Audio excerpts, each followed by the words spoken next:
Good morning, everybody, and welcome to our latest masterclass in our series of masterclasses on investment fundamentals. Delighted to have so many of you here this morning with us.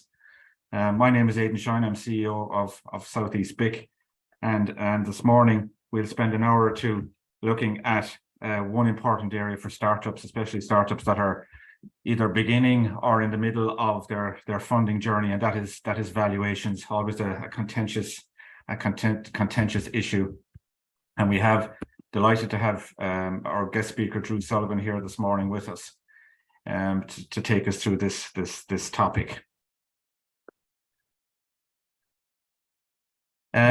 Just a quick, before we get to Drew, we'll just have I'll just give you a quick overview of South East BIC and why these series of masterclasses. I think this is our third in the last couple of years.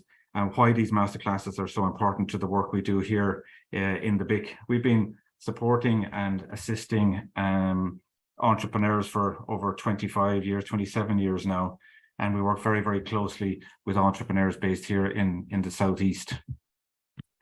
So South East BIC, as I said, we've been supporting entrepreneurs for a long time, 27 years.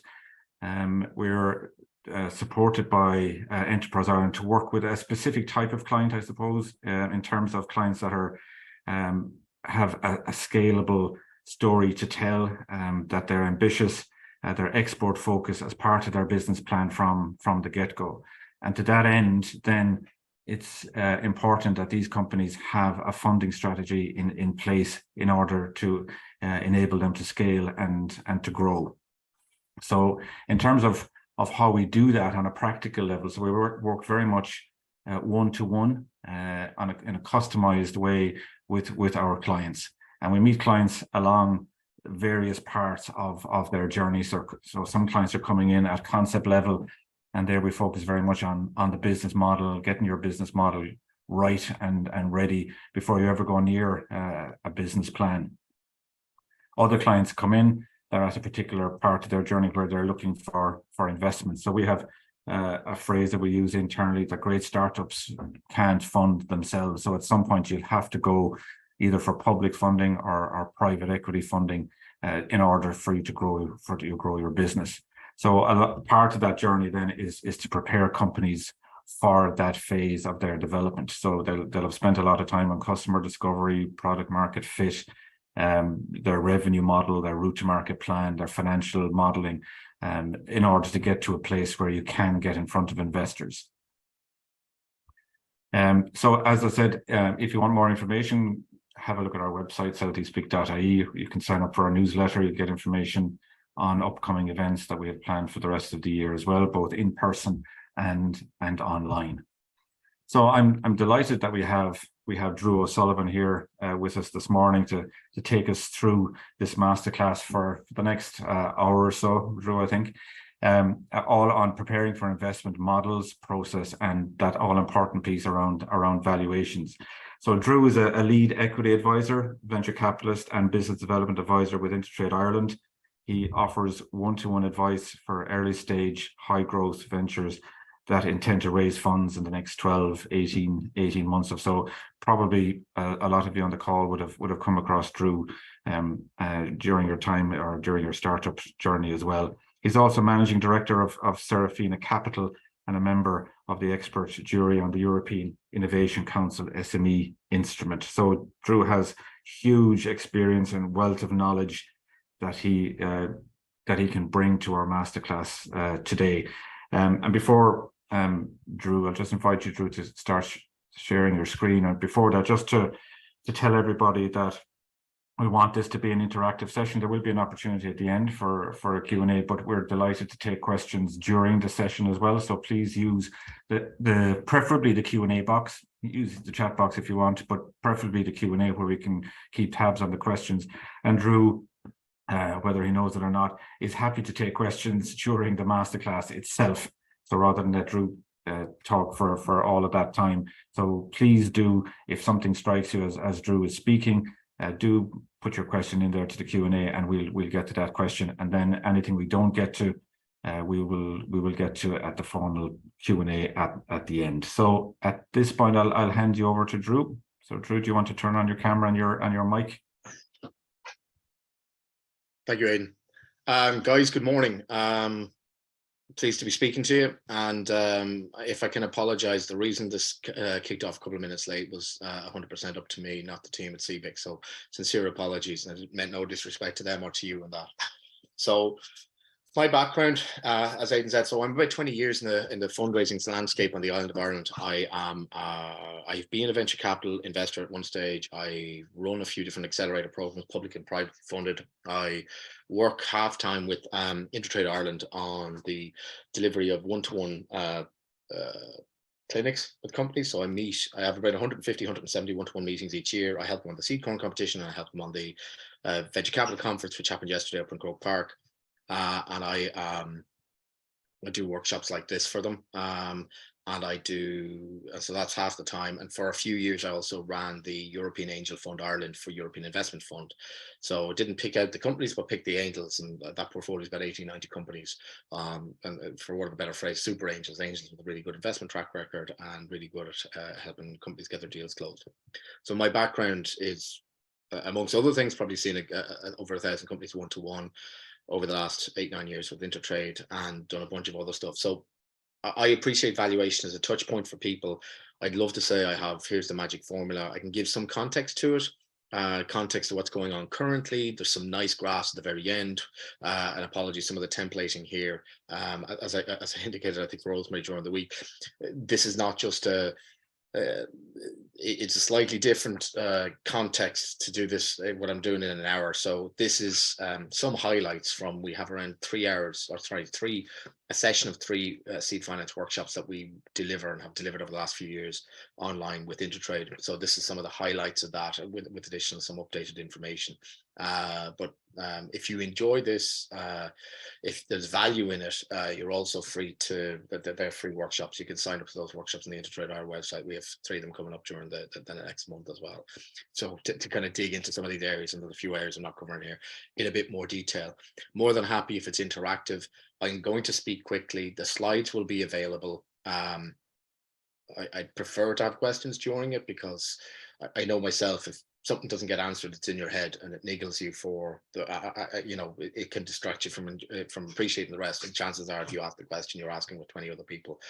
Would like to know, but didn't want to interrupt and ask. Please do ask. I'm grand with that. If you do it through, as opposed to, I think it's probably disabled, not just a shout out, but through the Q&A, and Rosemary and Aidan might pick it up, because if I've flicked onto the next slide and there's a question there that's relevant, maybe they can interrupt me and say, actually, Drew asked, can you address this? I'm going to try and fly through this. I'm not great at editing slides from the point of view. I should be doing this with 10 slides, but I think I have 30 or 40. I want to get halfway through the session, get into the valuation specific area. Lots of people are interested in valuation, but valuation always is a context of a much wider piece. So I'm not even going to touch on all the wider piece, but element of it.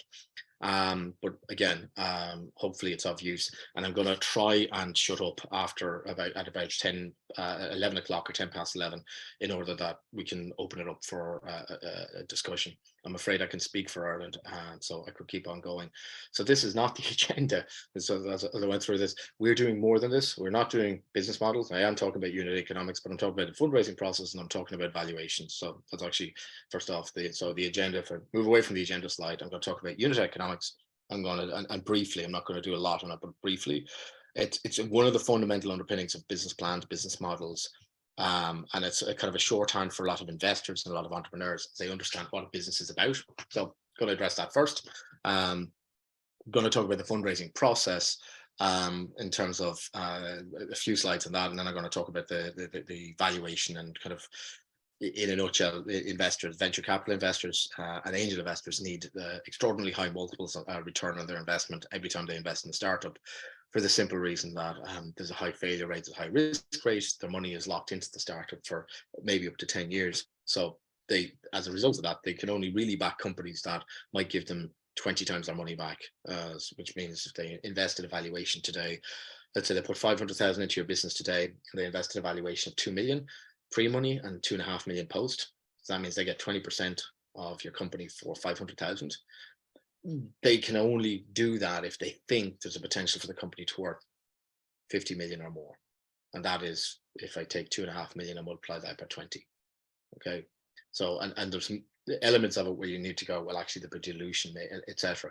But it's that kind of very crude, but an idea.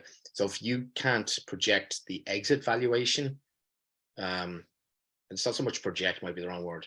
If they can't see the potential for a large exit valuation, one, they won't invest, but two, it's the idea of what that large exit valuation might be actually underpinning everything. It's what underpins what valuation might you be today.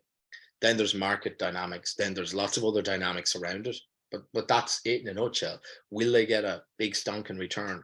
That big stonking return is less required if you're less risky and you're a more established company. And by more established, I don't mean, oh, great, I've got 1 million in turnover. I mean, if you've got 10 million in profits. So that idea of a really high return, that's the holds for the guys who are raising 500,000, which we call it a pre-seed round, 1.5 to 2 million, which could be a seed round, a Series A round, which could be 5 to 10 million. In all of those rounds, the investor needs to think there's a potential for a whopping great return. Okay. So I will repeat that, but just if there's one thing to get out of this session, it's that logic for an investor. Unit economics. So before I open up the slide, the slides on the unit economics, when I meet companies, so I meet companies in seed corn competition, I meet companies usually at the pre-seed and seed stage and those one-to-one equity clinics, sometimes they're later stage. And a major thing for me to understand, whether it's med device businesses, software businesses, food businesses, what revenue per year somebody will make from a customer. So you might have a customer that has one transaction with you ever. You might have a company that does a transaction with you every single day, or it does a transaction with you twice a year. But how a lot of people model or think around their business is numbers of transactions. And that could be number of licenses, number of apples I'll sell, number of software licenses I'll sell, number of medical devices. And I'm going to actually, wait a second, number of customers. How many customers are you going to have multiplied by the average revenue per customer is, in effect, how you're going to get your revenue projections. So a colleague of mine that I worked with in venture capital always said, you know, entrepreneurs and investors need to have a kind of a mini spreadsheet in their head. And a key driver in that spreadsheet is what revenue you make per customer, and then what number of customers you expect to have year 1, year 2, year 3. So for me, I remember a couple of years ago, there was an article, more than a couple of years ago, maybe 10 years ago, there was an article with some of the top early stage SaaS investors in Ireland and the UK. And they said, what was the #1 metric you wanted to understand from companies who came in and pitched to you? And the #1 metric was the average revenue per customer per year. So there's lots of other metrics that we're going to go into in unit economics, but that one underpinned it. And the reason it underpins it is it informs what business model. So if you're making 100 grand per year per customer and your neighbor's making 1 grand per year per customer, you'd have a very different way that you'll sell to each of those customers. The 1 grand a year customer will probably never meet anybody in person from the business. It'll all be automatic. They'll self-digest if it's online, or how to put that, be careful how I put that. How you would sell to the customer and how they will consume and purchase is going to be so different at a price of €1,000 a year, if that's your offering product or service, versus the one that's consuming it at 100,000 per year. And investors will immediately be thinking through what that route to market model is, how it would work. We can go direct, go through channels, go through intermediaries. But it all comes down to, okay, both of you are saying you're going to do 1 million, but you're doing 1 million with 1,000 customers at €1,000 a year per customer, and you're doing 1 million with 10 customers at 100,000 a year per customer. All right. So that big thing to remember in terms of unit economics. I'll talk about profit, I'll talk about price, but it's the average revenue per year per customer. Next is the gross profit per customer per year. So the profitability of the business is, for most people, your EBITDA, your operating profit, the profit at the bottom part of the P&L, right? For a lot of investors and for a lot of entrepreneurs, what they also want to understand is the profitability per customer, right? It could be per unit, that's how some people, but per customer. So if you have the average revenue per customer, then also what's the gross profit you're going to make per customer? The gross profit is kind of the direct revenue you're going to get from that customer, the immediate revenue, it's not immediate, it's the wrong word. The revenue you get from that customer minus the direct cost of servicing that customer, which is the raw material if you're selling them something that's physical, the cost of that. It could be the cost of customer support after they bought. It's not sales and marketing, by the way. It's not the before they've bought cost that you incur. It's the cost that you incur after, in order to complete that sale. So it's, like I said, it's the hardware component, it's the cost of service delivery. So for software, if the service is effectively a software delivered online, the cost of giving that to the 101st customer, the 102nd customer is marginal, is tiny. So you should get a very high gross profit margin from that customer. But you might have customer support after they've bought it. So that might cost you 5% or 10% of the price. So you're not making 99 or 100% gross profit off that software customer, you're making 80 or 90% because you've got customer support or customer success costs that come after you win them over. The lifetime value for customers is the next massive unit economics. Massive as in really important and drives it. And that lifetime value is how few ways of thinking of it, but it's the gross profit over the life of the customer. So you might only ever have a customer once. That might be your business. They're only ever going to do one transaction with you. So you want to know how much gross profit I make out of that customer if I only deal with them once. But what if I deal with them once a year for several years? What if I deal with them continuously, excuse me, and I'm going to hold on to them for 2 or 3 years? If you can work out what the gross profit will be over the life of that customer, what it means is you can compare that against the cost of going out and acquiring that customer. And there is a kind of a super formula that investors historically have liked, which is if the cost of acquiring that customer is less than a third of the gross profit you're going to make over the life of the customer, that's, you know, an indication of possibly you've got a good sustainable model there. Now, some people go, oh, I'm going to hold on to this customer for 10 years. How long you hold on to the customer for in terms of to calculate that lifetime gross profit probably should be relatively short. So if most companies aren't going to survive for after 2 or 3 years, then what's the point in extrapolating saying, well, I'm going to have a customer for 10 years. You can look at peers when you're trying to work out what that lifetime value would be and say, look, I'm selling customer relationship management software, CRM.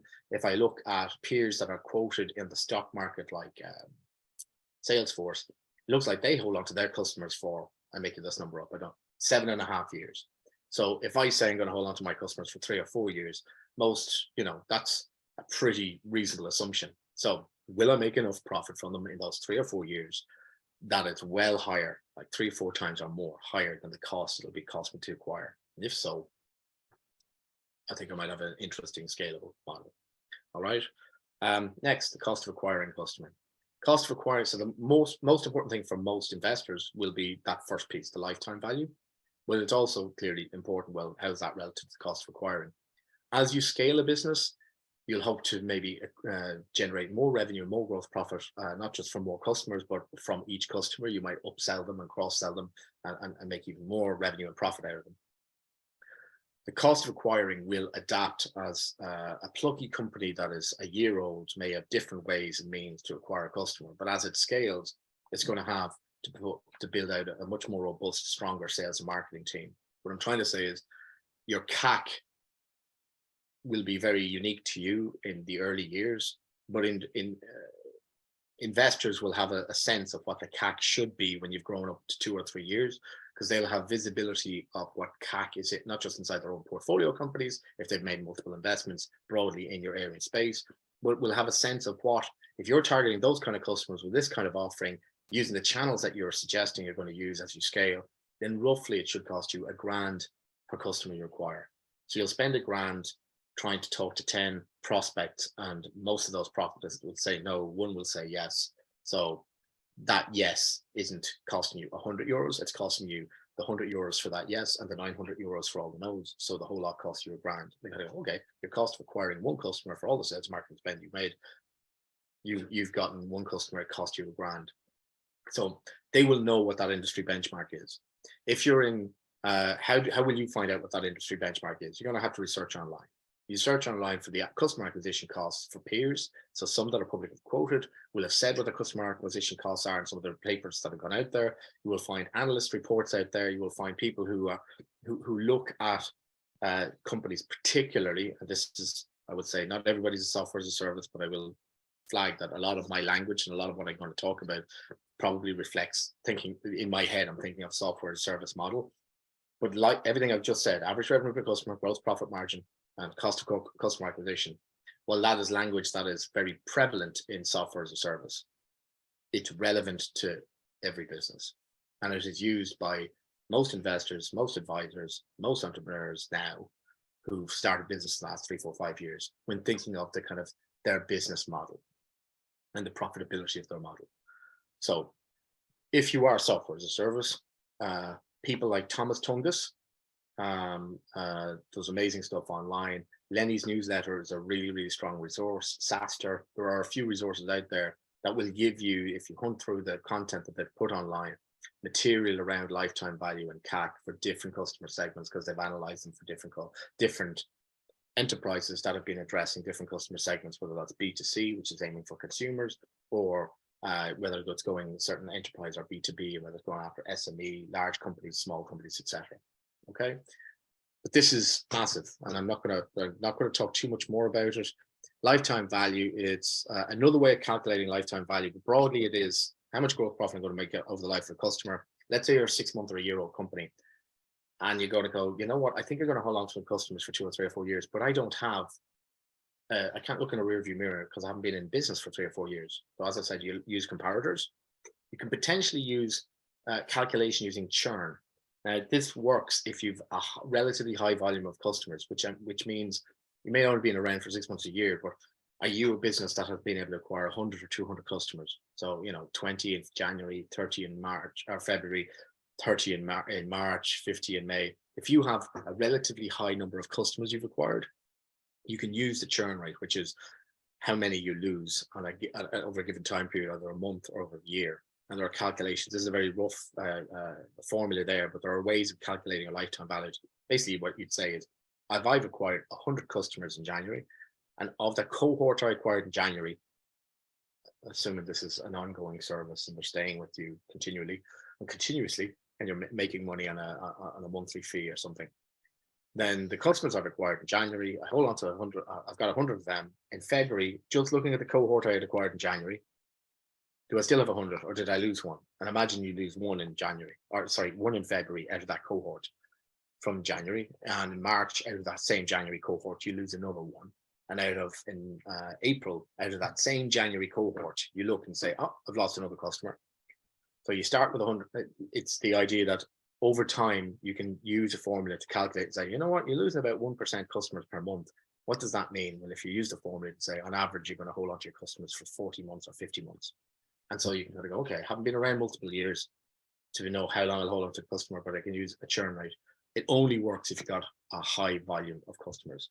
Aidan, you have a question? Yeah, no, it's not so much a question. It's just Nick has just asked there the resources you mentioned there in the previous slide around CAC and stuff. Is there links that we can give the attendees to those afterwards? You mentioned there. Oh, you have them there. Perfect. Yeah, so everybody will get these afterwards. Brilliant. All right, okay. Thank you. No problem. And thanks, Nick, for asking. So the other drivers of how long you might know a lifetime value. 1 is to look at peers. 2 is to look at churn. 3 is to look at kind of customer behavior. 4, potentially you can lock them into a contract. Probably the favorite one for an investor. So you say, look, they'll use our product on a monthly basis. We can charge them a year in advance. You go, great. Once you sign up with a 3-year contract and they pay you a year in advance, and you can give them a discount for signing up to a 3-year contract. But now there's a certainty that you're going to actually have a lifetime value. That's not going to work for all businesses, I know that. But elements of how are people proving that they have certain lifetime value, whether young companies, or showing that they're going to retain and hold on to their customers. It's use comparators, use peers, think of the churn and use that if it's relevant. Again, not so relevant if you've only 10 customers or 12 or 15 or 20, but more relevant if you're acquiring, 50 to 100 per month, right? And the third is actually you might be able to tie them in a contract. And the fourth, is there might be just simply customer patterns, customer behavior. In this sector, when they change and take a service or an offering from somebody like me, they don't look to change the supplier every year and stick it out to tender. They actually typically only do this every 3 years. So there might be a profile of how customer make the purchase decisions. Another question, Aidan? Yeah, Teddy has a question there. He says, regarding LTV, when customer order cycles are quite long, like one order every 3 months or so, how do you know when you've lost a customer versus if they have gone quiet? I don't know. Sorry, I don't know. I have no. It's put it another way. It's the Now, Teddy has added here that maybe just increase that time period, you know, rather than looking at something monthly, look at it annually or something, maybe, yeah. Well, yeah, where I'm coming from is usually I'm thinking of annual numbers from the point of view of how much you're going to make per year. You know your customer. I don't know how much effort goes into you delivering to that customer, but you need your best possible forward planning. You also need your salespeople who are feeding into your sales forecasts, and your cash flow planning. So outside of lifetime value and the niceness of that, cash flow planning is probably a more pressing concern there, to know if this is likely to be a customer. So I don't know. I'm not going to get into what your space is, what the customer is, and what they use it for. But if it's an issue of, well, they don't know until a day before they give us the order, then that's useful to from a cash flow planning. But that means you need a bank facility to kind of cover the fact that you're going to get such late notice, or you need to find elements in your business model where you can. It could be you add service to a product component. It could be that you sit down with the customer and say, we've got this planning thing that might help you to plan. Because we can't plan if you're not planning, and maybe how can we help you to plan? And if we all work together on the plan of when you're likely to give us an order, we know how we're going to have to plan and deploy resources or have them available. And like communication thing probably more than it is a kind of an investment LTV. Exactly, because Gada has mentioned there on the chat there that customer follow-up and customer service should also help that process as well. So it's a combination of a number of different things, I think. But the lifetime value that I'm talking about, I guess my filter here is from an investment perspective.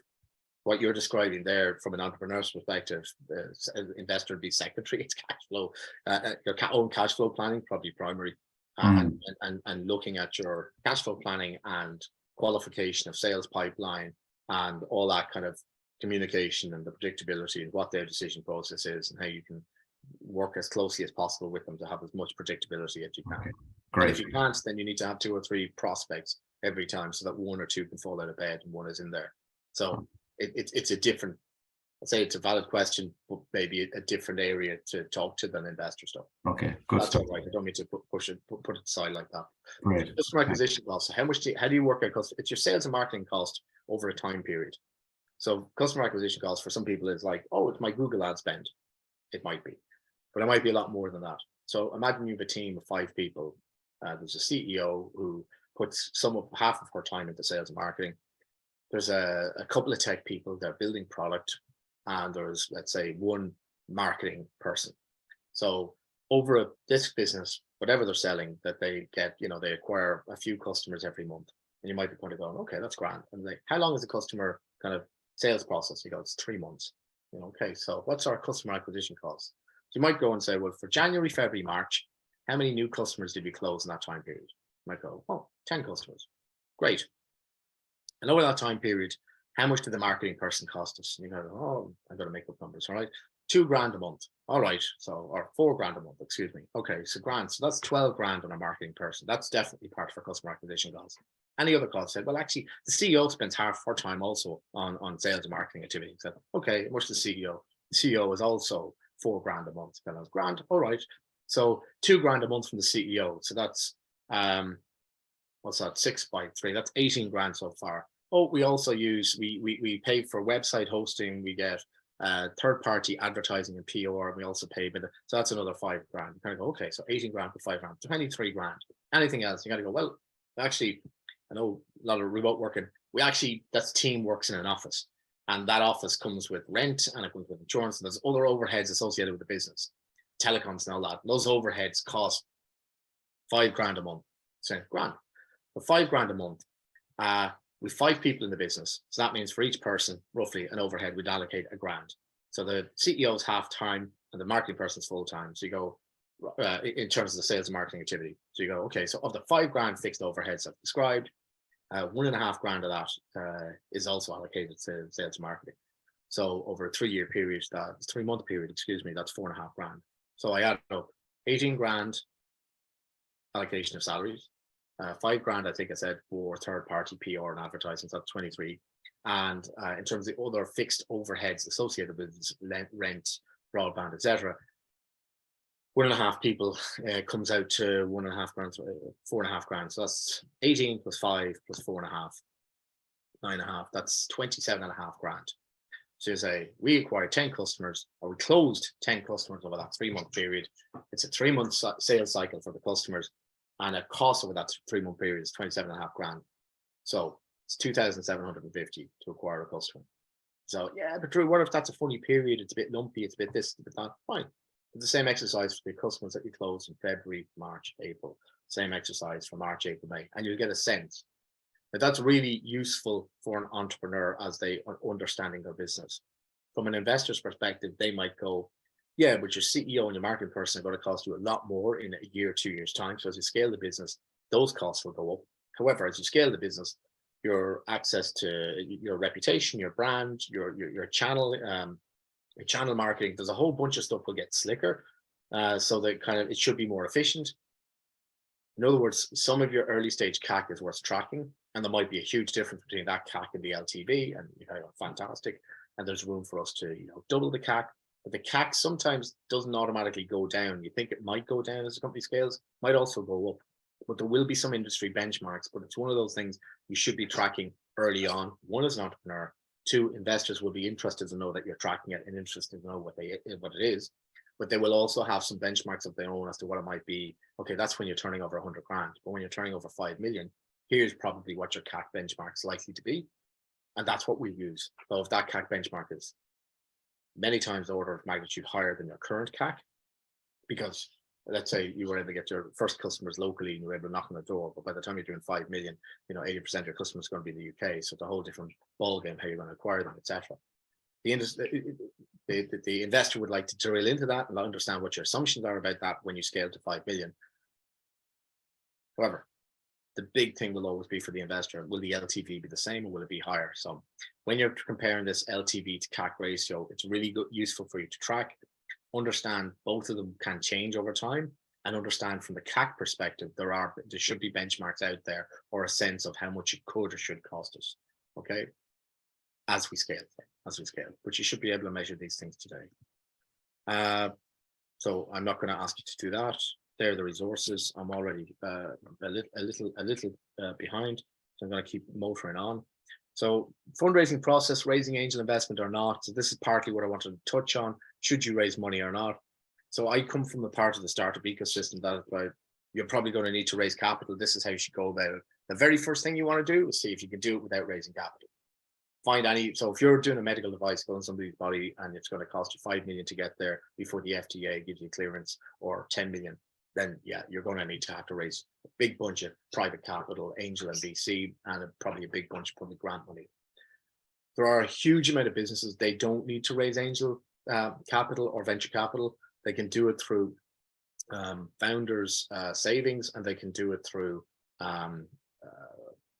maybe even bank overdraft or credit card debt, or they can do it through family investment. And I would strongly recommend people look at both business models of how they might be able to grow, because there is the interesting stuff of Enterprise Ireland high potential startup. There is the ecosystem of angel and VCs, but they are looking to back companies that can invest a fair bit of time and be able to make the argument as to how they become highly scalable businesses. And that it can absolutely be done by startups, but it is a huge amount of energy and effort to focus your model and plan on that. So it needs to be worth it. And I think there are some people, and they will benefit greatly from organically building a business, maybe by selling other people's products, not just their own invented product initially, maybe by selling services initially, build up customer relationship, and then go, now that I really understand the opportunity, I see great opportunities for innovation. Now I can produce an innovative business plan that might match an investor's expectations. But I think sometimes people go, hey, let's do the business plan first, rather than try and see if there's an easier first couple of steps on the business. It's like, I can't get this business started until I raise capital. Try and get the business started independent of raising capital. Believe it or not, if you've got a good argument for capital, it'll be much easier to raise it if you've already got a bit of a business running. Okay. Anyway, the VC and the angel returns expectations, they want to make 20x or more on their investment. So if they, like I said, invest, and the company's worth 2.5 million on the year they invest, whether they put in 100 grand, 50 grand, 200 grand, they need to believe the company's going to be worth 50 million or higher. That's for angels, by the way. For VCs not only want to have the similar level of return, but they rarely exist to be kind of, let's say, a 20 million investment fund and saying, I'm going to put 21 million checks out there. They usually want to be only putting a small amount of checks, but a relatively chunky amount of checks. So there are very few VC funds at 20 million. I'm not sure if there's any. Most are at something like a 60 to 100 million. I think further might be a 40 million fund, but I think maybe the smallest seed fund on the island, outside of the two northern kind of public funds that Clarendon and Techstart work. But broadly, they're 50, 60 million or higher as a seed fund, or an early stage seed venture capital fund. They like to deploy 1 or 2 million in total in a company. So if I put 2 million into a company, I don't own 49% or 80%. I want a minority stake, so under 50%, but I probably want 10 to 20% of your company. So let's say I invest 2 million and have 20% of your company. I don't want to invest 500,000 and get 20% of your company. I want to deploy the capital of 2 million. So I'll pick those companies where I think they're potentially worth, 8 million before I put my money in and 2 million after. And I'll only do that for companies I think. So let's say that's a 10 million valuation. I think it would be worth a few 100 million on exit. And the exit timeline is something like 5 to 7 years. So what's the difference between angel and VC? Very little in terms of returns expectations. Angels typically are high net worth, wealthy individuals. They'll go in earlier. They'll help when a company might have some product, but some customers, but maybe not sure of its business model and maybe doesn't have a scalable plan yet. And the VCs will come in kind of going, okay, we'll come in and help you grow what you've demonstrated already. We're confident that your CAC and LTV and the scalability of the model, you have some element of product market fit. Now we're ready to rock and roll. But they want to deploy bigger checks, and deploying bigger checks means bigger valuations in the companies, means bigger exit outcome expectations. So I'm not thinking 50 million is a great outcome. 50 million is a poor outcome for an investor if they invested 10 million. A venture capital investor, they put 2 million. Poor, it's good, it's great. They get 4 or 5 times the money, but their business model means that they need a few of their big hits to be massive hits. So they need to back companies that are potentially 200, 300 million. So if you look like you potentially be an exit of 40 or 50 million, most VCs will go, that's going to be too small for us. Okay. Second thing that an angel and VC wants is they want to know that there's a clear idea that if they invest now, they'll invest and be part of a round. Usually investment rounds have a runway, which is a company raises enough capital that it won't have to go back to investors for a minimum period of time. They call that the runway. And the runway, as in the cash will last us this long. The runway used to be, in these sessions, I would have talked about 18 months, 18 to 24 months. 24 months is more because there's a lot of nervousness in venture capital land now, less around the seed and series A. There's actually quite a bit of that happening, but after seed and series A, so seed is like, I'll give you pre-seed and seed is between 500,000 to 2 million. Series A is above 2 million. So those markets have been pretty okay for the last year. It's the later stage money has kind of a lot of it's run for the hills. And the nervousness of the guys writing the seed and series A checks is in a year and a half time, when the market come back to normal, will there be somebody who write another check for my company or that I'm investing in today? Will they be able to get the money in 2 years time, in a year and a half time, or will I give them a bigger check now or join a bigger round? So I may make them the same amount of check, but say, well, you were looking for 1 million, but I'd rather you raise 2 million. I'll give you 1 million. Here's another venture firm. They give you 2. Raise a larger round now to give you a longer runway, so that you have an opportunity to flex in the next 2 years to either reach profitability and then raise the next round, but not be kind of existential if you don't raise the next round, we're dead, or give you enough runway that you hit really interesting milestones that hopefully, if there is a smaller pool of next stage investors, that smaller pool goes, ooh, you've done exceptionally well in terms of those milestones. But it's to give them more. Now, all of that, they want to evaluate. Today's investor wants to know that if you achieve something interesting with the money they give you, you'll be worth more as a company in a couple of years' time. So they're thinking, how would I value this company in a couple of years' time? Could be based on revenue metrics. There are other metrics, but that's probably the biggie. So if I'm investing now and you've got a 1 million annual recurring revenue, and I invest as part of an investment round now, will I have confidence that in 2 years' time you're actually doing at least 3 million? Because then I kind of go, right, if whatever I might go in and say I'll invest now at 1 million ARR, I'll put a valuation of 6 million pre-money and I'm going to invest 2 million, so 8 million post-money. So that's 25% for the 2 million. You're doing revenue run rate, ARR, annual revenue. So let's just say you're doing revenue now of 1 million. I hope you're doing a revenue level of 3 million. So if you're doing revenue level of 3 million in 2 years' time, and somebody values you the similar way I valued you, which is around 6 or 7 times revenues, then great, I'm going to get a double or treble uplift. And do I believe that you'll take your business model now, deploy the 2 million investment I'm giving you, and treble your revenue over that time period? And if I believe that, then I believe that this metric of X times revenues will still last in a couple of years' time, then I'll get a 2 or 3x uplift. So today's investors thinking about the valuation of the next round, which is a point to remember when we get to the valuation piece. Should you raise capital, you get to share these slides. I'm not going to read through everything on it. So my company have high growth prospects. So all of these things are really fundamental. I'm being brutally overly simplistic, but will they get 20x uplift, 20 times their money? And the rationale for 20 times usually goes, it's a massive market. Is the team exceptional and driven and have great insights into the market? Is it accessible? Is it kind of, will the incumbents allow you to come in and compete with them? And is it believable that you could scale revenues rapidly over the next 3, 4, 5 years? Then they go, yeah, this could become a really big company. Okay, what do investors look for? Equity and unquoted. I'm going to flick on here so I get to the valuation piece. More angels, who are they? And VCs. Angels are really wealthy individuals, the high net worths. VCs are venture capital investors. Don't worry, I'm really flying through this, but a lot of this will explain itself when you get the slides later, because I do want to get to the venture piece. Oh, sorry, the valuation piece. Who are the venture investors? I'm sure different people off that list, but hopefully I've covered enough. It's actually quite a lot of seed and Series A capital on the island, but I come across a lot of startups that kind of go, oh, they're not going to invest in us. And sometimes it is, well, your pitch doesn't suggest to me that you have the ambition that they need you to have, because they need to see that you're going to get to not just ones and millions, maybe not even just 10 million in revenue, but that you really believe you're going to get to tens of millions, maybe even hundreds of millions in revenue, not over the next 3 years, but that's what you're building the business for, with this huge scale potential that you're actually hoping to get there. And here's what you'll do for the first couple of steps. Believe it or not, that's what the venture people need to understand and believe. So they see the market, see the people, and see that those people also have the ambition to get there. And of course, behind that, not just that the people have the ambition, but they have the execution capability. The main issue, probably, I would say, the number one issue in startups in the country is not lack of money. It's a lack of a match between those people with the execution capability and those people with the ambition.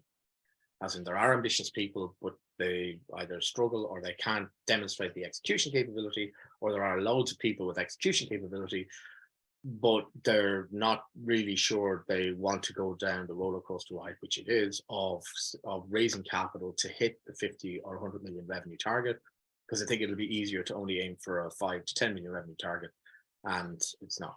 It's really, there are all kinds of challenges, but fundamentally the risk of failure is the same. So I always curious when people are going down the road and saying, I'm going to spend the next 5 to 7 years trying to build something significant. But if I look to make it too significant, it'll be a bit of hassle because I'll have to raise money. I'll make it a little less significant. Then they're going to go, you'll never raise any money to make it a little less significant. You need to, if the market opportunity is saying there will be a couple of large winners there in this space, you need to actually proactively either aim to be one of those large winners and raise capital for that, or don't even try to raise capital and see what you can do organically. But one is either try and win or just go organic. No problem with that. Lots of brilliant businesses grow organically. But if you're trying to be one of the big players in the sector, you probably have to think about raising capital and probably have to think about not just looking for 5 or 10 million revenue target in 5 to 7 years, but tens of millions or higher. I'm not going to talk about this, but there's crowdfunding and crowdfunding. Your key thing in fundraising, and I've touched a bit on that, is top considerations in terms of, I'm going to keep flicking. I've talked about milestones. So I didn't actually, I talked about runway. So the idea when you raise a round is runway for 12 to 18 months to get you to a particular milestone. The first milestone is so that the next round investor goes, ooh, you're interesting. You've achieved something. So let's say you're a pre-seed company in Ireland. So going for a high potential startup. Pre-seed is raising between 100K to roughly 500K to 750K. So you're trying to usually demonstrate is we're an interesting company, an interesting team, might have some engagement, and we may even have some early revenues traction with customers. But we're trying to find this ideal, understanding our customer and finding that they love our product. So we have a bit of product development to do and probably a bit of refining about our customer segment. Once we have that, and it may be we're still pre-revenue, but we've got lots of right things in place, we can go and raise a seed round. Or we're doing a few 100K in revenue and we'll go and raise a seed round. So somewhere between we've something built and we've much better engagement with the customers and we have a really clear plan and model, we can raise a seed round. And the seed round will be $1 million to $1.5 million. And in particular in the software service space, but it might be more in other spaces, but in that space, the idea is you raise a seed round in order to probably get you to $1 million annual recurring revenue. So you'll go and say, I'm doing no revenue, so I'm doing $500,000 this day. And I hope to do $1 million plus on an annual basis if you give me money. So my milestone, if I hit that, I hit $1 million annual recurring revenue, the next round of investors will all sit up and go, now we'll talk to you. Anything less than 7 figures, we don't talk to you. But once you hit 7 figures, what's your growth rate? Does it look interesting? Do you believe in the market? Maybe we could give you 5 million to take it from 1 million to 3 to 5 million ARR. So they'll engage with you. So that's a milestone worth achieving with the seed round today over the next 12 to 18 months. If after 12 months, it looks like you're not going to hit that big juicy milestone, $1 million ARR, then you can do a few things. You can either reset your spending plan to aim for break even. So stop trying to throw money in at the start and trying not to hire lots more people, but to get yourself to a break even basis. Or you have an opportunity to go back to your existing investors and look to top up the round. It's not a good idea at the pre-seed or seed, particularly, the seed stage, to try and raise under 12 months of runway. You should be looking for 18 to 24 months. And you should be dealing with investors, hopefully, who are worried that 18 months isn't long enough. Anybody talking about less than 18 months, anybody touching on 12 months, probably shouldn't be in the seed space. The 100K pre-seed fund from Enterprise Ireland, that is fine. That's not meant to last you 18 months. That is meant to last you 6 to 9 months. But when it comes to a seed round of $500,000 plus, that should be at least an 18 months runway that you're getting. First milestone is the next round investment. That's the key thing for most people, that a couple of big milestones will be achieved. The other piece is by having a long enough runway, you have an opportunity to adapt because your milestones might change, or adapt because you realize you're not going to hit the milestones. So you can either go to break even or go back to your existing investors and say, will you top up and give us a few more extra months? Or go back to other seed investors who might have refused you the very first time and said, you're kind of interesting, but there's not enough traction, and go back and say, look, I don't have enough traction for the later guys who give me 5 million plus, but I've proven a lot more than when I first asked you for money. Would you like to come in and join the round? Sorry, would you like to come in and join an extension of our initial seed round? This is talking about how to work out milestones, time and cash needs. You can look through that. It's the idea is, okay, I'll talk through it. Sorry, I won't just rush through this. So you might go, look, in month 3, we'll launch an alpha and MVP. In month 5, I'll launch a beta. These are different versions of kind of not ready for market yet products, but the alpha is almost like a demo product. The beta is one that customers can actually use and give you feedback on. The key hire is, you might have 1 or 2 kind of people say, well, I can work for free because I'm a founder, but if I'm going to bring this person into the business, they can't eat equity and they don't have enough savings to kind of, so I need to pay them. Public product launch. If once I achieve a certain amount of daily or weekly growth, if it is a software business, let's say a consumer software business, something like daily or weekly growth might make a lot of sense, then I hit that. And that I think will allow someone or attract the next round investor. And so these are the idea of what cash need might you need along the way. How would you calculate how much you need? And the idea is, look, if your burn rate is 10K for the first 12 months, and for the second 12 months, that's in the latter 6 months, in fact, here, then you calculate, okay, so how much do I need? I need 250K, it's the line at the bottom, month 18, allows me to fund all this previous activity. So that's how much I need to raise. So talked about 18 months runway, talked about milestones. I'm going to move on. Valuation expectation. Sorry, guys, I'm really behind on where I want to talk about valuation expectation. One of the key things in valuation expectation at the seed round and Series A round is investors expect you to give away between 10 and 25% in a round.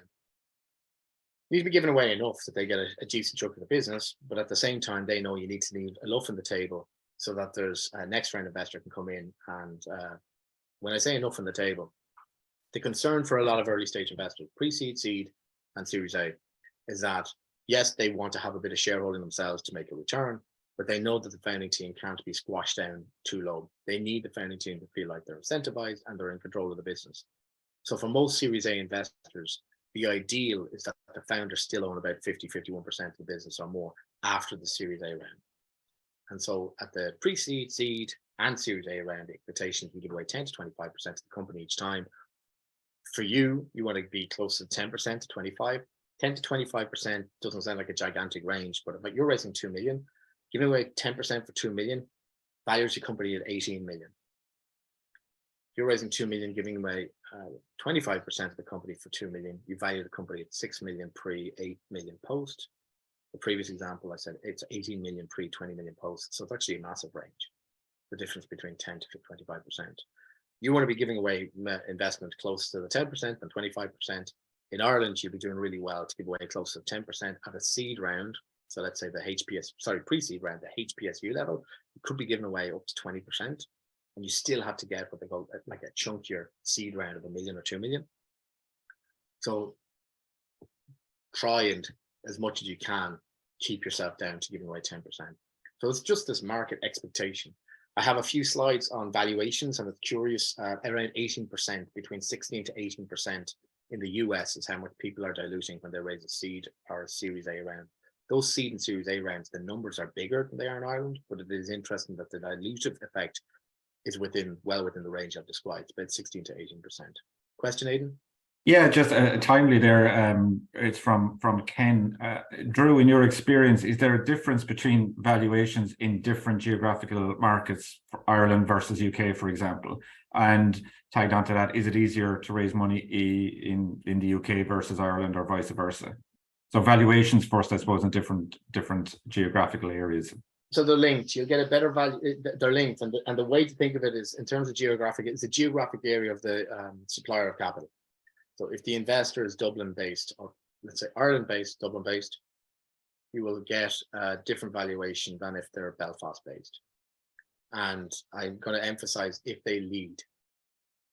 Okay. So if you're raising 1 million and your lead investor is from Dublin, and your lead investor is from Belfast, it will be different because there's only 2 institutional leads in Belfast. So their round sizes are usually smaller, so they're going to end up, you'll probably do a smaller round and a smaller valuation. So it's a function of 2 things. The geography does change the valuation, but the geography, it also changes the size of the round that you're raising. So what has happened, this is why I've used the American example, which I show the slide later. The median is people are giving away between 16 to 18% of the seed or Series A. But a seed round in the States is like $3 million. That's, I don't know, 2.5 million Irish. Seed rounds are something, and the post HPSU seed round is more like 1 million to 1.5 million in Ireland. But people are probably giving away something like, we don't have numbers for Ireland, but probably are giving away 18 to 20% for that. So it's what changes is in the geography, the valuations change, but it also, a couple of years ago, the valuations were nuts. They were nowhere. And it's come back to what they were 3-4 years ago, which was, and they were nuts because low interest rates and just a load of money kind of flowed in, and partly COVID, Zoom, and the ability to transact. Everyone, hey, we can do it all quicker. Just people were the startups that are, if they were hot, were giving away. We're raising large rounds to give away a lot less. Now I think we're back to something like normal, which is around is something like between 10 to 25%. Hitting in the middle here at 16 to 18%. But in Dublin, you'll raise a larger seed round than you win in Belfast, and in London, you'll raise a larger one than Dublin. So the odd thing for people to appreciate is it's the dilutive effect drives the valuation more than nearly anything else, which is they expect you to give up 18%. This market will give you 3 million. That values your company at whatever 18% 3 million is. They expect you to give away 18% and you're in Dublin and you're raising 1 million. Okay. That's your valuation because they expect you to give away 18%, as opposed to the company is worth more because X, Y, and Z. It's that dilution percentage that the percentage they're expecting to get in the round. And that is kind of head wrecking because people go, but how can I control that, Drew? Well, you kind of can't unless you get enough people around the table thinking that you're hot. So you have competitive pressure to come in, and you make as sure as possible that if you are thinking you're going to do a seed round in the next 6 months to a year, you get yourself a UK lead, if at all possible. If you can't, fine, but don't limit yourself to having an Irish lead. And I'm not saying exclude the Irish investors. The Irish investors will love to have other people around the table because that means there's a deeper pool of money can keep the company alive if there's follow-on rounds, a bridging round, etc. And all of that really matters to investors. But if you're looking for a domestic lead, you'll end up raising it. Usually, a smaller round at the seed and Series A level, and you'll still give away that 18 or 20 or 25%. So you try and go and internationalize where you're going to get your lead investor from. You get a better chance for getting it's not so much a better valuation, actually to raise a larger round, to give you better runway, to be able to hire, you know, one thing to have a co-founders who are world class, that's brilliant, but the next people you need to pay them something, and they're not going to come out of Facebook or something on Meta and be brilliant, and you're going to get away with paying them, 80 grand. It'll be a massive pay cut to pay them only 150 grand, but they might be the right person for you. How are you going to afford that if you've raised your money locally in Ireland and you've got like 750k with your total round? You can't afford really top-notch people, but if you raise big enough money in another market, you can actually afford top-notch people. So there's lots of interlinkages there that are less around the valuation and more around raising a chunky size to get yourself hire that world-class team sooner. Okay. That's a really roundabout way of answering the question, but I hope it's clear. No, okay, thanks, Drew. So fundraise process, top 10 fails, not going to go through them. You can read them. It's pretty clear. Sorry, when I say you can read them, you obviously can't read them when I'm flicking through like that. Some fantastic resources here about fundraising. The Mark McCabe is actually an Irish, local Irish angel in BC. Fundraising Field Guide is published by a guy called Carlos Espinal. It's superb. He is general partner in one of the most successful seed funds in Europe called Seed Camp in the UK. So I strongly recommend these resources. There was resources earlier on about LTV and CAC. There's resources at the back end of the slide deck as well. Rona Adoli, I'm going to flick through, but really interesting. Actually, I won't flick through too quickly. Thriftify, they were finalists with Seedcorn a few years ago. He spoke at our VC conference yesterday. He had to reach out to 287 people. This was for his seed round. So he had done a pre-seed of, I think, $500,000, $750,000. His seed round was 1.6 million. And he did that in the last 6 months. I think in the last 6 months, thereabouts, maybe last 9 months.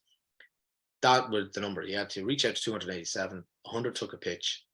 He got 3 who participated in his round, ultimately, the 1% success rate. So that I don't mean to terrify people. They're really big numbers, but it is a very, very serious effort of a fundraise campaign when you do it. Hence, have a look at things like the Resource Fundraising Field Guide and others that are linked to here. It is a sales campaign and you have to massively reach out. That's an Irish-based company, but they accessed an awful lot of UK investors. There wouldn't be 100-something investors in Ireland. Even among the angel group, you'd be individual angels, you'd be doing something else if you managed to get to talk to 100 of them. These were 100 mainly funds that he hit and syndicates. Okay, valuation, which probably I'll wait for. So I'm going to talk very quickly through this, but I actually have touched a lot, both in the answers to Aidan and some of the other areas in here. Okay.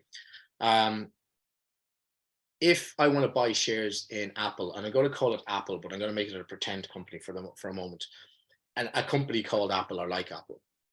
Apple might have a million shares in the market, a million shares full stop issued. So the ownership of Apple, there's a million stakes in ownership or shares, and you can buy and sell them on the stock market. And each of those shares is worth $1 billion. Sorry, each of those shares, is worth $1,000. So that means the price of this fictional company is $1 billion. That's a million shares multiplied by the price of $1 billion, multiplied by the price of $1,000. And so the billion. So great, but how do you come up with the share price of $1,000?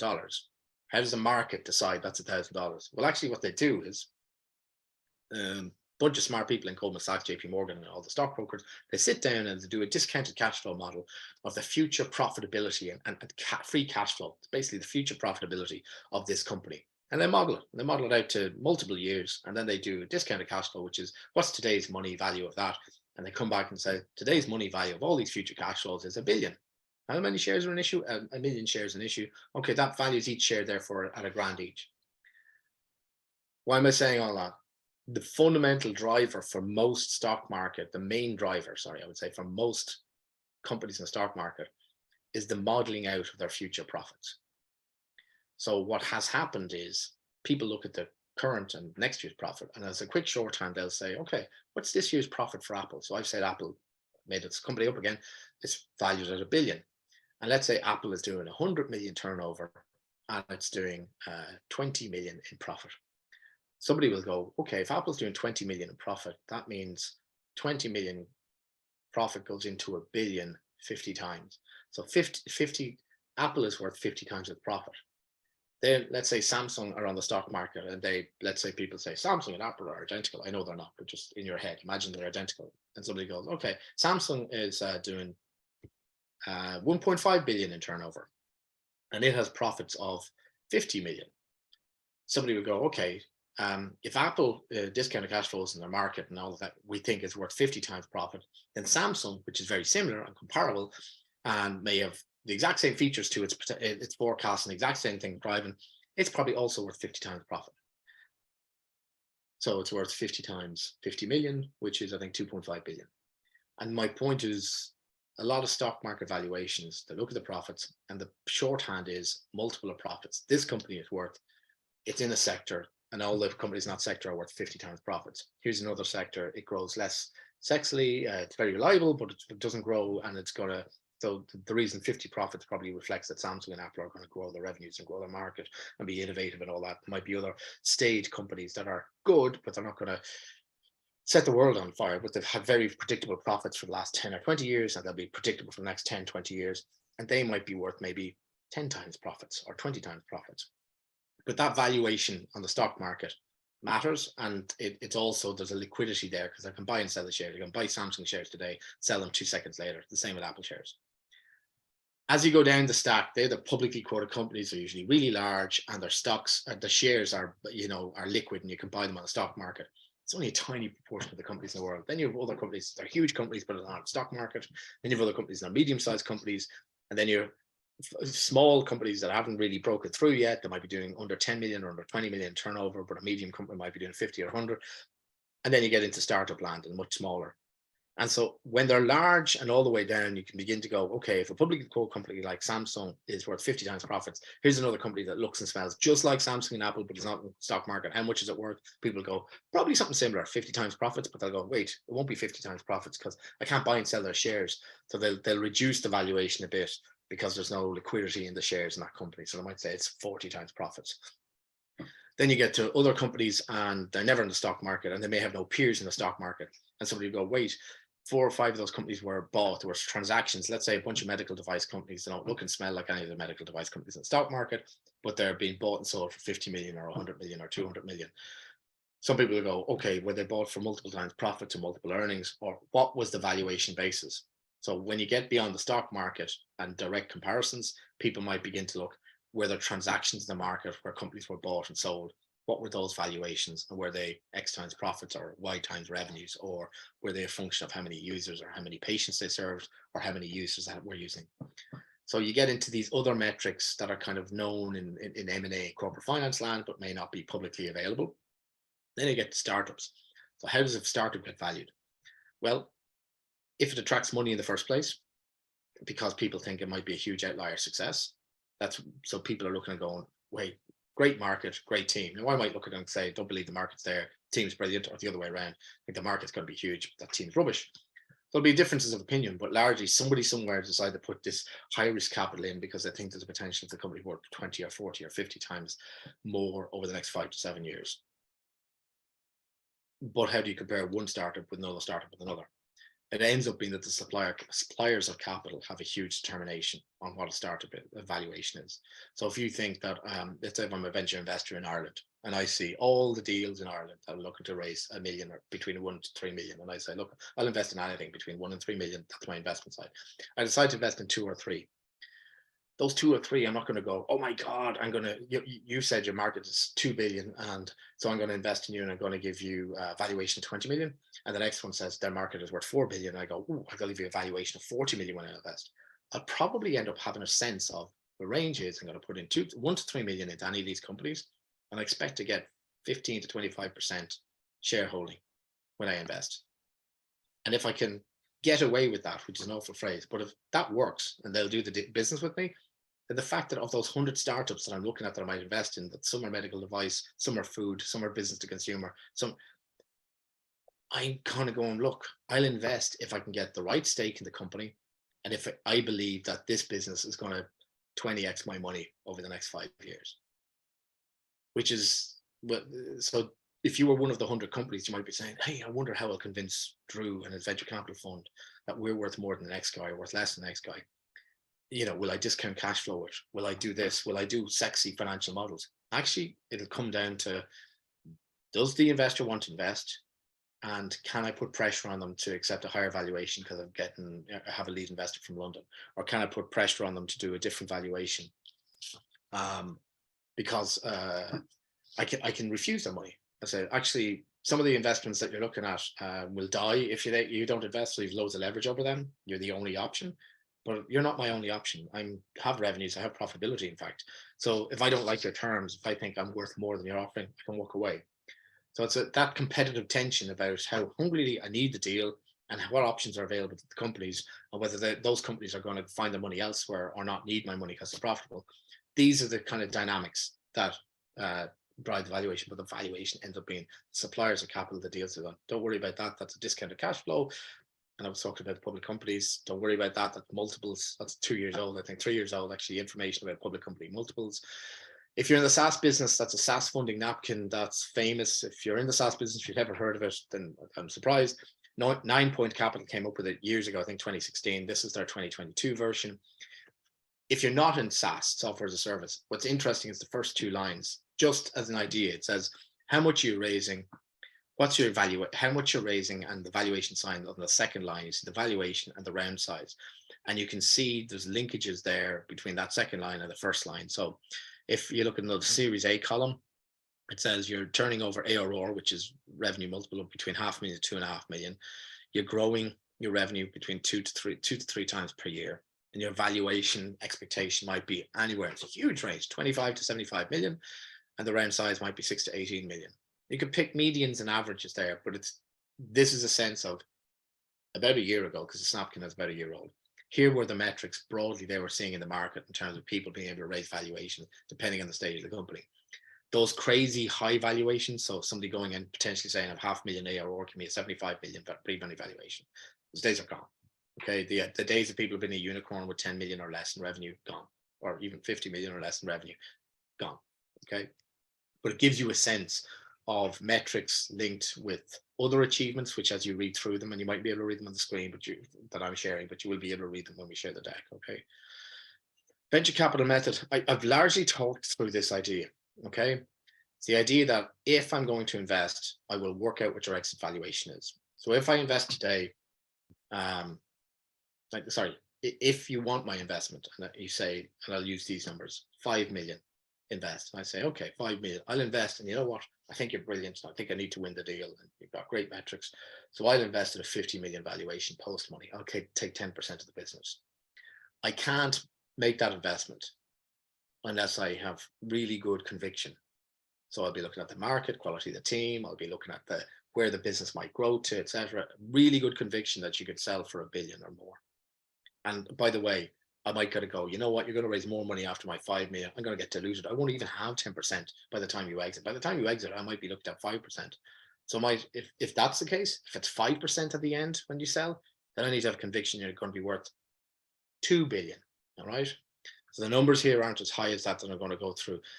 But basically, the target, the valuation is a function of, will I at least make, and for most investors, at least make 20x, right? It's return, not 30 to 50, the value of the fund, but focus on 20x. So today's value of the company is today's value is what the venture capitalist thinks the future value of the company is, divided by their expected rate of return. And they'll apply that bit I said about dilution, whereby they take 10% now, but then there'll be a few rounds later on. So by the time the company exits, they'll be down to maybe 5%. So here's an example. Your company's raising 2 million. The venture investor believes the future market size will be 2 billion or more, a massive multi-billion market size. But the venture investor believes the company will achieve a lead position in the market in terms of the tech and the growth, etc., in 5 years. And the VC estimates the exit value, and then probably put in a range, because I mean, this is so far out. Some of it is finger in the air, quite a bit of it's finger in the air, but it's finger in the air using as much logical inputs that you can. A lot more than I'm referring to here. I'm doing this very simplistically, but there is a finger in the air, but combined with logical inputs, a piece to it. So they kind of go, I think you could sell maybe for a couple of 100 million. I think, it's credible for the following reasons: elements of your strategy, where you'll be, if you do actually win in Europe and you do win in North America, you will be one of the top 3 or 4 in the world. If we see all that potentially happening and your story, then yeah, this could be worth a lot. So they kind of go, we think you could sell for 200 million. That's what the potential exit, but we need to make 20x on our money. That's how we roll. And we also know there'll be dilution. Well, they roll back and say the day's value of the company is 200 divided by 20. So estimate of future value divided by expected return. So today's value is 10, but wait, we're going to get diluted by 50%. So in fact, today's value is 5. You want to raise 2 million. So that if today's value is 5, the pre-money is 3. Now, a lot of this can be done in ranges as well. So they might kind of go, you could sell for, the market might be between 2 billion to 4 billion in a few years' time. Your potential exit value could be between 200 and 400 million. So they might say, look, we think the valuation of the company is between 5 and 10, as opposed to just say it's 5. And know that they have room to kind of go, look, if it's between 5 and 10, if 3 million is too low for this company, they'll never do business with us. We go in at 3 billion and 40% is a big bit to give away the round. Maybe we're happy to say it's 5 billion pre-money. We'll take, and for the 2 million investment, we'll take whatever 2/7 is the company, which is 25-30% over.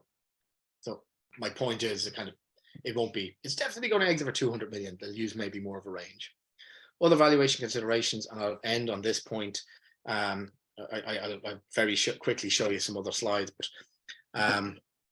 other valuation considerations, the decision to invest is binary. It's kind of, will I make a big gigantic return or won't I? So those 100 companies that are looking for my investment, I said I'm a VC, I'm going to only do 2 or 3.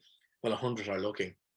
The ones that will give me the returns will be a much smaller proportion than the 100, and it hopefully will be higher than the 3 that I ultimately end up doing. So it might be 5 to 10 look like they give me the return. I don't care about the valuation for the other 90. I wouldn't do business because I don't see the big, huge upside potential. I just won't do the business with them. Now, second, credible story to a very high exit valuation, point made. Third, can the return be achieved at the right entry valuation, which is what I've just done with the venture capital method. Other considerations, maybe depending on the market. In Ireland, I think some people have given away historically up to 30%. Try and limit it to under 20% at a pre-seed and under 20% at the seed round. I probably should put in 10 to 25% instead of 15 to 30, but I have seen people give away more than 30% between those 2 rounds. Supply choice of investment monies at different stages impacts investments and the investor's natural entry point. You're going to see a repeat of this slide, some of the content, but it's slightly, okay. And I would say repeat this. I gave a presentation yesterday and I wanted to tack on some of the slides. This is linked to what I said about you raise money for a runway, the valuation of the next round, that metrics-based valuation of the next round. Investors will be clued into what the next round valuation might be and what metrics will need to be achieved to get to there. So that is, in other words, if you go into somebody and say, you know what, I'm doing no revenue now, give me 2 million. And I want to only give you 20%. So I'm valuing myself at 10 million. I say, okay, what would you achieve with the 2 million? Say, what I would achieve with the 2 million is in a year's time, I'll have 1 million ARR. So, okay. So in a year's time, if you got 1 million ARR, I've been checking with my mates in VC in London and Dublin. I've checked in with my existing portfolio company who actually went out and fundraised recently and they had 1 million ARR. Turns out the market out there, and they're comparable enough, in terms of the scale of the opportunity, and you are a great team, but none of your surnames are Musks or Musk or Jobs or Gates. So you know what? I don't think the market will give you more than a 6 or 7 times revenue multiple valuation. So in a year's time, if you hit 1 million ARR, and I'd be delighted for you, well done. I don't think you might only be worth 6 or 7 million then.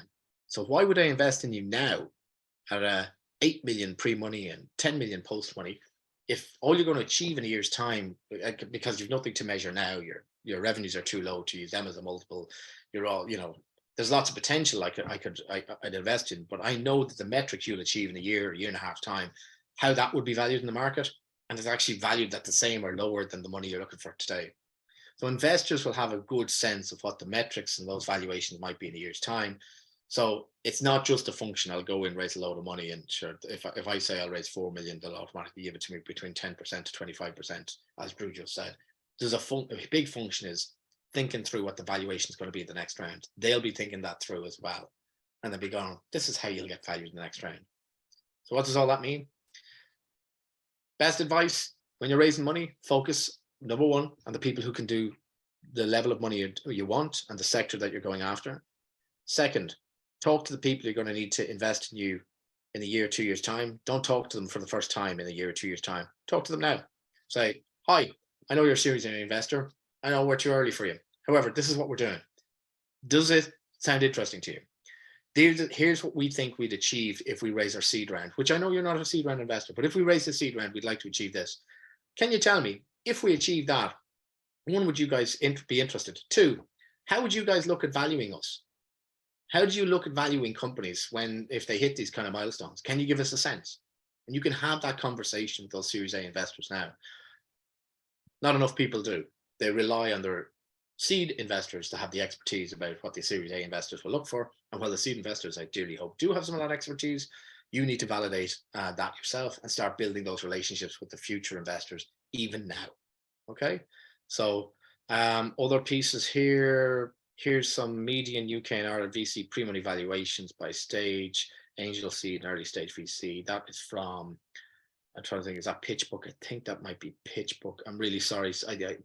I copied these slides over from another presentation I did, the one I did yesterday, and just some of the formatting didn't fully. I think that's from PitchBook, but I will correct these slides to properly attribute them.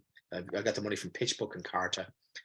This is PitchBook. This is PitchBook. This is the angel pre-money valuation dispersion in the UK and Ireland. So you can see, which is the average, I think, is 5 million. The median is 3. Here's information that came out for the 4 quarters in 2022. Actually, for multiple quarters over a couple of years, from 2020 to 2022, from Carta in the US.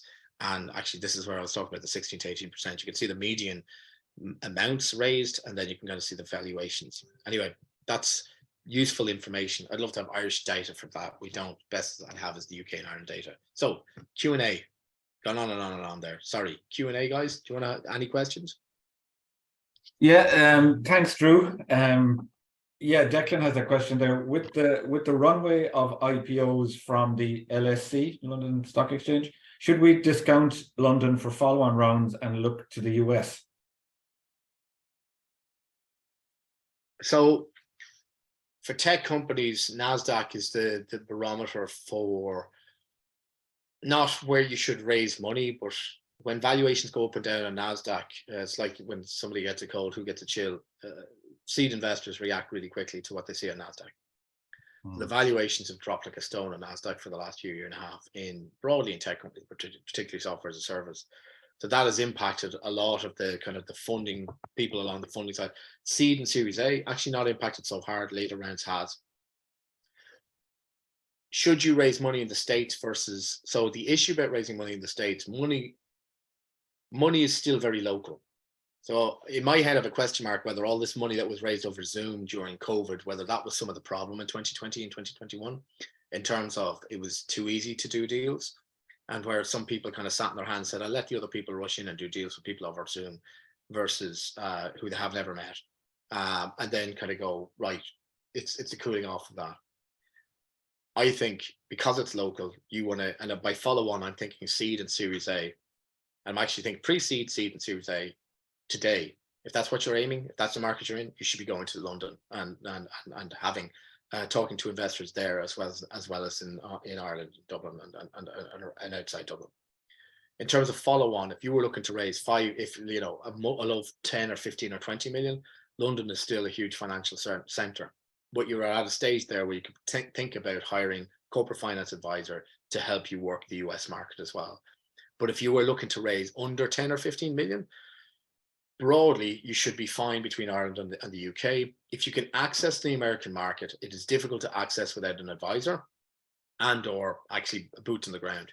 You have an office there or probably need an advisor and an office. If you're particularly early, you might be able to access the American market by the likes of Y Combinator. So some early stage companies bypass like local accelerators or whatever and have gone straight to try and get into Y Combinator or one of the top Techstars incubators or the SOSV food accelerator, etc. have gone.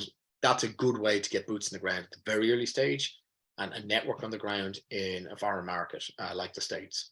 But if you try and get off a plane and say, I'm just going to meet people, and then I'm going to get back on a plane and they'll all give me term sheets. That might have worked a couple of years ago, in the last 3, 4, 5 years. It's probably not going to work now. You got to be local, or you got to have some strong element of presence. So if you're really early stage, that's probably accelerators. that give you that instant network, give you at least a brass plate, and give a way to have qualified introductions to people and say, okay, Drew's company was so great, we let them in even though they're from Ireland, but now we're going to introduce you to investors who would never say boo to you just because you got off a plane, but will because you're on our accelerator and we've said you're good, they should talk to you. But I think UK, so I'm emphasizing for pre-seed and seed and Series A, UK and Ireland should be combined on your list of targets. And what happens in the London Stock Exchange or AIM has no bearing on this kind of early stage funding. Okay. Just one question, Drew, around one thing that struck me yesterday on some of the panels at the Intertrade Ireland Venture Capital Conference was there was a lot of talk about obviously metrics and the amount of the round and the valuation piece. But one of the important things that came up was, and you kind of alluded to earlier, was the execution piece, that the importance of the team and the trust that investors place around the ability to execute, and the importance of the team in the whole valuation piece and the whole fundraising piece for a startup. So the way I put it is, the team is, forgive my French, if the team is shit hot and they've applied some of that shit hot execution capability to their fundraising process, then they'll get a better valuation because 10 people want to invest. If the team is not shit hot and or they haven't applied a really good fundraising process, they might get 0 term sheets or 1 or 2. Yeah. Guys who get the 10 term sheets and the guys who get the 1 or 2, there'll be, guess who gets the better, sexier valuation option. So it's not just that a weak team gets a lower valuation. It's that a really strong team gets a. And there's a question here. A huge amount of people want to get in. Yeah, there's a question here, Nick, or from Nick. What makes a team shit hot?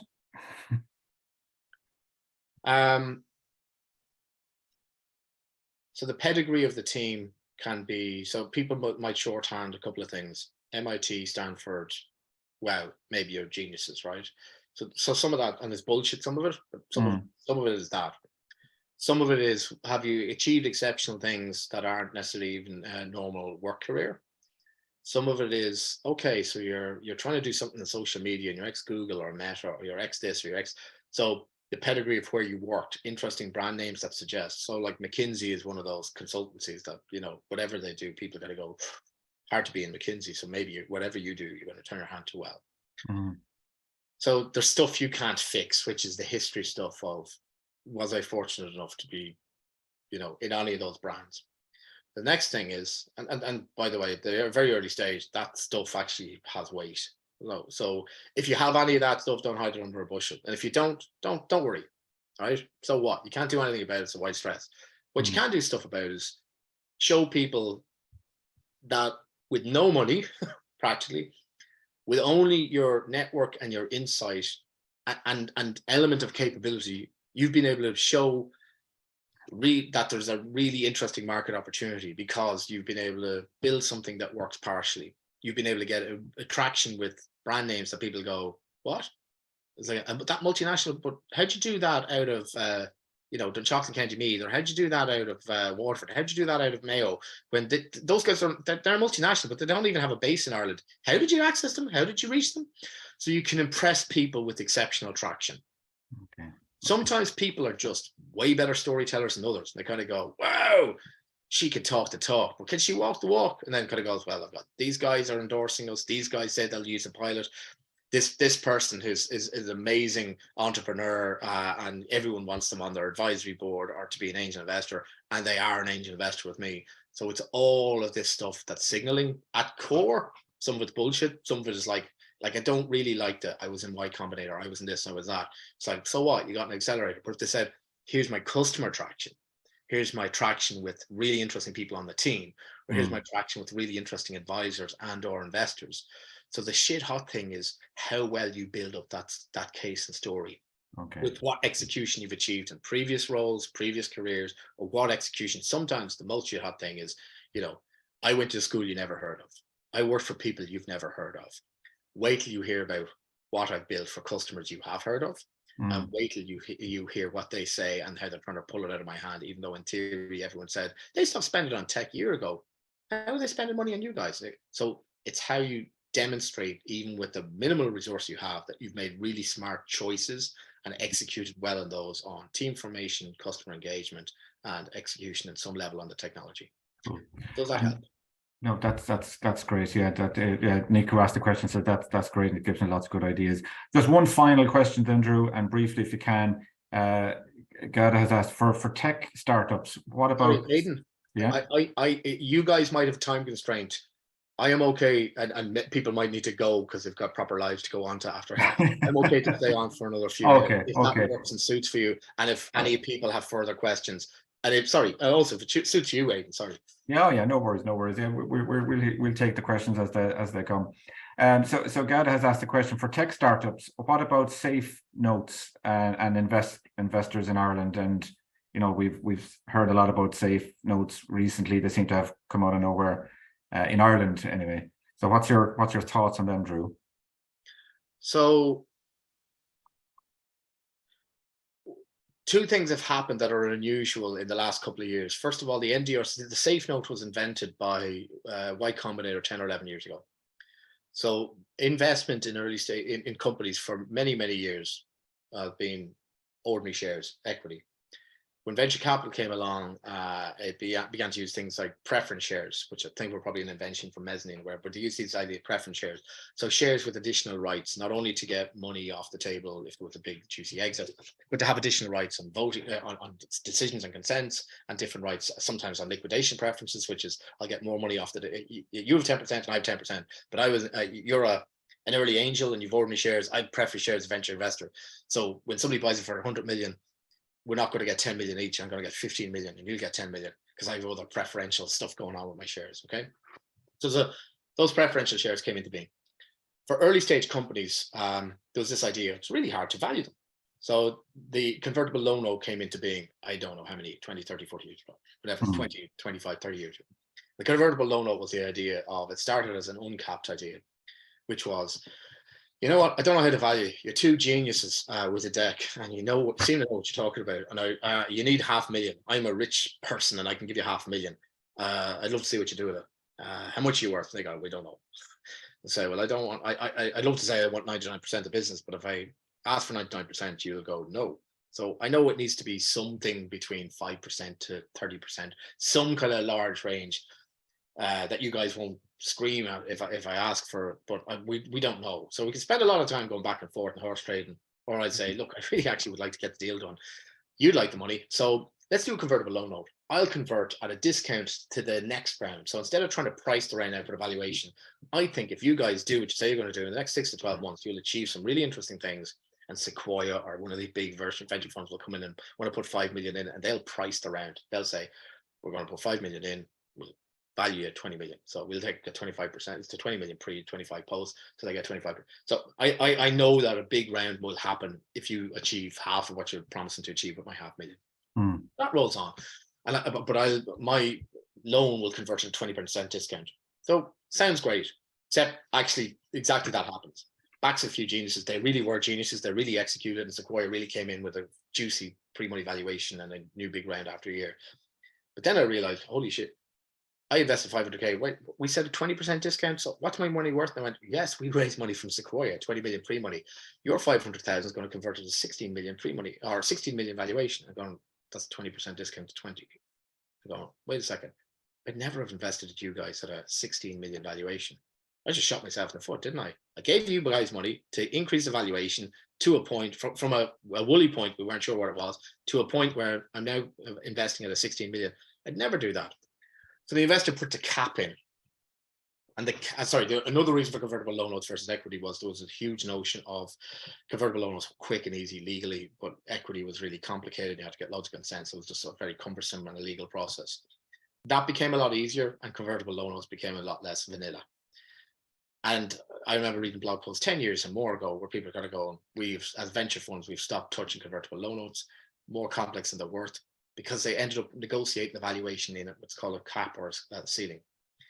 So they go back to the angel goes, I'm going to invest, but this time I'm going to say there's a cap of 5 million. So if a Sequoia does come in and wants to invest 20 million, my 500K will have converted to 5 million valuation. So I'll get 10% then.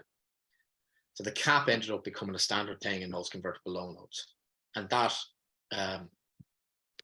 rolled on. And so one of the over time, convertible loan notes and equity, the actual legal costs and the process is simplified. So there wasn't a big advantage to loan notes versus equity. And sure, you have the valuation negotiation when you negotiate the ceiling, because some guys are coming, no, we're more shit hot than the last guys. We should be at 10 million cap and all that. So the valuation discussion end up coming back on the table pretty quickly when you talk about the cap. And the whole point of the legal process and all that, it got simplified. So a lot of people said, you know what, we just price rounds now. We just do equity. We're not asked with the convertible loan note. It ends up getting too complicated. Entrepreneurs end up with, you know, this convertible loan note without terms that. There were also things where convertible loan notes gave a lot of power and strength to the kind of have your cake and eat it to investors, such that it was a repayment date. If after 2 years you need to be repaid, it was like, you need to repay us. And all of a sudden you're going to go, oh yeah, we never converted. So why am I going on and on about this? Safe notes were invented to simplify what was a convertible loan note idea, which is, let's not price the round now. There might be bigger rounds coming, get some flexibility, but let's do a discount. What has happened with the safe notes is the pricing came back in again. So there are discounts. So safe notes give less power to the investor, particularly about that repayment piece. And that repayment piece ended up giving a lot of leverage, a lot of power to investors that startups hadn't thought about. And so the safe note was the idea of, let's do a simple thing where it's quasi equity, but without the danger of debt. Okay. Irish investors didn't have to change. Last year and a half, 2 years, the two things that drove the change for Irish investors. So this become a big thing in the States, safe notes, more than convertible loan notes. Ireland adopted this in the last year or two, one, because people were doing rounds where international angels were participating in some seed rounds and they were looking for safes. So Enterprise Ireland had to adapt to it and some local angels had to adapt to it. Then the NDRC launched with safe notes. And now Enterprise Ireland effectively come out with a convertible loan note, but both NDRC and Enterprise Ireland are uncapped. And that's unusual. We're back to an uncapped situation. Most angels are not going to be keen to do uncapped. And uncapped, if we were in the sunlit lands of 2020 and 2021, uncapped would become more prevalent because it was highly competitive to get into deals. That competition, that stress is gone. So I just don't think uncapped will stick around for long. Okay. I think it's capped. So there will be safe notes. They look and smell a lot like convertible loan notes with less downside for companies, and they will be capped. And a local investor will not do a safe note unless they have to, an angel, unless they really have to, possibly because there's an international lead or possibly other people have already signed up to it. They're going to have to swallow it. Okay. But if they can get away with a convertible loan note, they would prefer it. That's a long-winded answer, but it's to give the logic. No worries. Listen, Drew, we'll finish it there. Thank you so much. There was so many takeaways in the last hour or two. We could listen to you a lot more. I like, there's lots of stuff around lifetime value and customer acquisition costs, that the insights on VC and angel returns, what the expectation is, that importance of that runway funding for that 12 to 18 months. The Thriftify example shows how damn hard it is to raise money, and that you must, it's a continuous process. So thank you so much, Drew. There is no problem. And there are seed finance workshops that are we have online if people want to if they really want to get more into it and more in depth of it. We do further seed finance workshops live that will be, you can register for them now if you want. We're going to do them over the next month. Brilliant. Yeah, and we continuously funnel people in your direction. Yeah, big time. The one-to-one clinics are relevant as well. Thank you for asking me to do it. Sorry, I got the valuation a bit later. No, it's absolutely brilliant. There was, as I said, loads of takeaways, and we'll forward on the slides to everybody who logged on. So just look, Drew, thanks a million for that. Thanks to everybody for logging on. Thanks to the team here in the BIC for organising, especially Alex and Rosemary.